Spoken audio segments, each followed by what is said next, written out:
독서영토에 와주셔서 감사드립니다.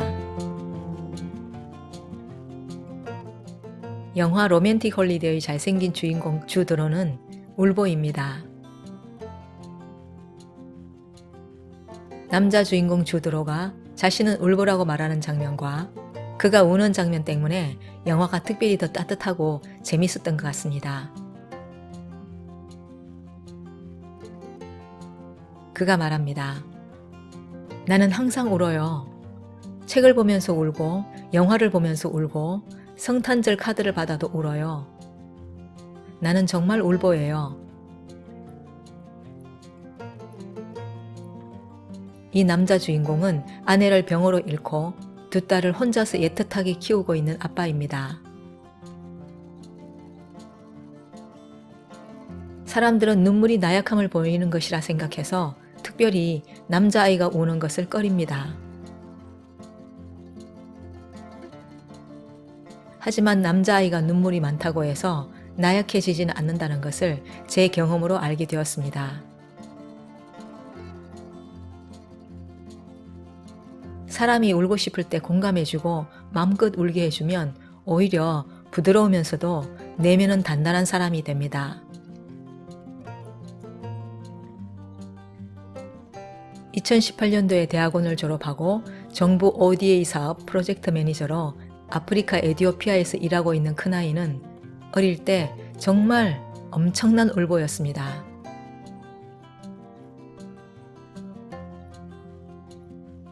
키가 180cm에 육박했던 중학교 때까지 툭하면 울었습니다. 그랬던 큰아이는 아프리카에서 온갖 어려움을 이겨가며 일했습니다. 물론 현재는 코로나 때문에 일시 귀국해서 에티오피아 사업을 국내에서 컨트롤하고 있습니다. 지난 4월 15일에 귀국해서 2주간 자가격리한 상황을 독서영토 35편으로 만들어 업로드했습니다. 큰아이가 일하고 있던 에티오피아 현장에는 새로운 프로젝트 준비를 위해서나 또는 기존 프로젝트에 대한 점검을 위해서 연구자들이 종종 방문했습니다.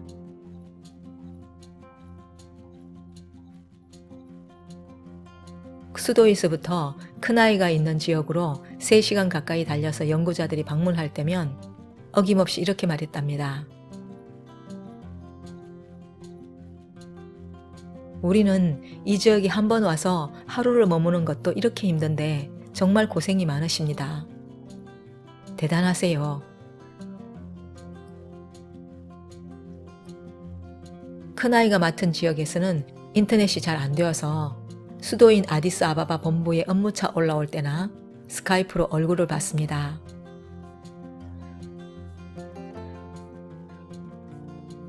방문한 연구자들이 큰아이에게 정말 고생한다, 대단하다 라고 했다는 이야기를 아무렇지도 않게 스카이프로 웃으며 이야기하는 것을 들을 때면 마음이 착잡해졌습니다.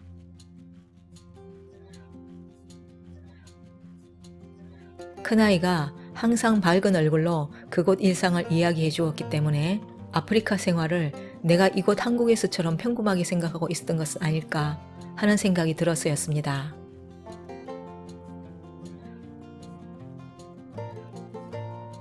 그 울보였던 큰아이는 아프리카의 녹록지 않은 환경에서 도전적인 업무를 맡아 잘 해내고 있습니다. 사람이 운다는 것은 속상하고 억울하고 창피하고 외롭다는 느낌이 가득 차올랐기 때문입니다. 어렸을 때 아이가 울고 들어오면 그가 속상했던 것에 저도 속상해하고 그가 억울했던 것에 함께 분통을 터뜨렸습니다. 납득이 되지 않는 이유로 손바닥을 때린 선생님에게는 선생님은 잘 알지도 못하면서 말이야 하며 목소리를 높였고, 친구가 초콜릿을 가지고 와서 자기만 주지 않더라고 훌쩍일 때면 소심한 복수 계획을 함께 세우기도 했습니다. 억울하고 모욕적인 상황에서 어쩔 줄 몰라 하며 내 편이 하나도 없다는 느낌 때문에 힘들었을 아이에게 나는 내 편이다, 나는 내 편이다를 온전히 확신케 해주었습니다.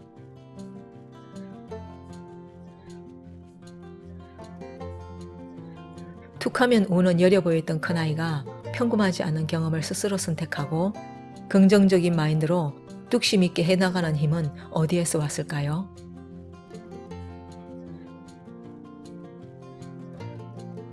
울고 싶을 때 마음껏 울게 하고 창피하고 억울하고 속상하고 분했던 느낌들을 들어주고 아이의 편에서 같이 속상해 주었기 때문이 아닌가 합니다.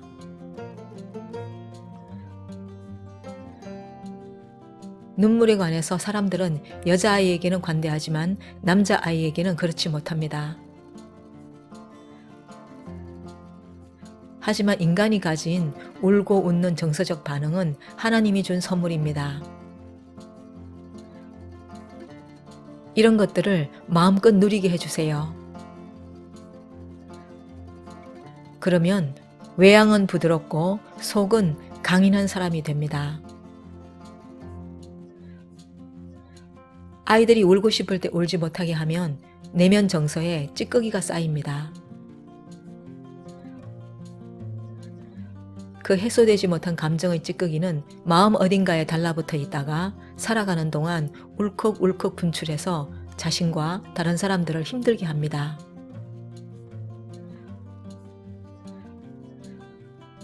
문제는 그 힘든 상황의 이유를 자신을 비롯해 아무도 모른다는 것입니다.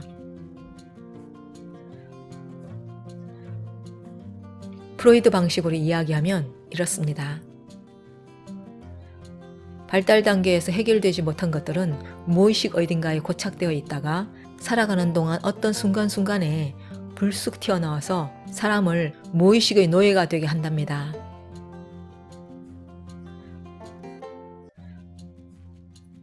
레오 부스칼리아가 살며 사랑하며 배우며에서 말한 것처럼 아무 조건 없이 너를 사랑하마. 내가 머리가 나빠도 넘어져서 코가 깨져도 잘못을 해도 무조건 너를 사랑하마를 아이로 하여금 알게 해줘야 할 때가 억울하고 창피하고 외롭고 소외되었다고 느끼는 바로 그때입니다. 이런 때 편들어주고 마음껏 울게 해주면서 말이지요.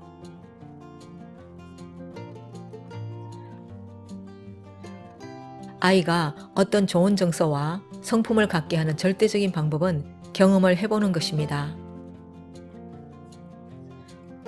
사랑할 수 있으려면 사랑을 받아봐야 한다고 하지요. 바라보는 부모 입장에서 뭐 그렇게까지 속상하냐, 뭐 그렇게까지 억울하냐 하는 생각이 혹시라도 드신다면 엄마이면서 아내이기도 한 우리가 남편이 정말 남의 편처럼 느껴지는 때를 한번 생각해 보시기 바랍니다.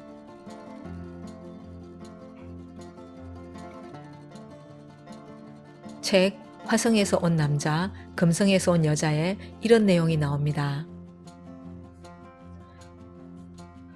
아내들이 가장 흔히 느끼는 불만 중 하나는 남편이 자신의 이야기에 귀를 기울이지 않는다는 것이다. 남편들은 보통 아내가 말을 하면 몇 마디만 듣고 자기 마음대로 문제가 무엇인지 판단하고는 자랑스럽게 수리기사 모자를 깊이 눌러쓰고 아내 기분을 낮게 할 해결 방법을 제시한다.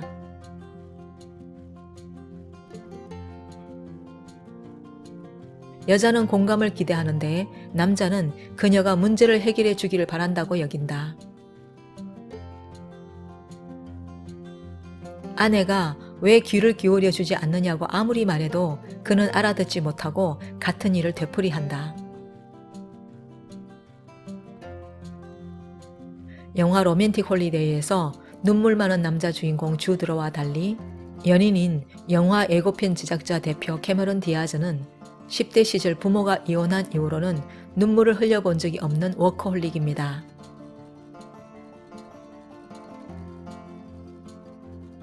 하지만 아만드는 강인해 보이지만 내면의 상처로 방황하는 사람입니다. 반면 남자 주인공 주드로는 자기 삶의 절반이 무너진 속에서도 세상을 떠난 아내 몫까지 맡아서 다정다감하고 책임을 다하는 아버지로 살아갑니다. 연인인 아만드가 떠나자 혼자 울고 있다가 아만드가 돌아오자 훌쩍이며 웃으며 눈물을 닦는 마지막 장면을 몇 번이나 봤습니다.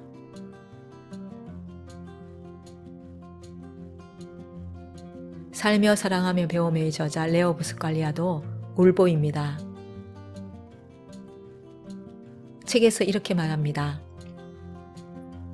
남자는 울지 않는다고요? 나는 울고 싶으면 언제나 옵니다. 내 학생들은 자기들의 리포트를 내가 읽고 있다는 것을 알아챕니다. 조금이라도 감동적인 내용이 있으면 내가 눈물 자국을 자기들 레포트에 남겨놓기 때문입니다. 그렇게 눈물 많던 큰아이는 어떤 상황, 어떤 환경에서도 자신의 일을 해가며 독보적인 경험을 가진 사람이 되어가고 있습니다.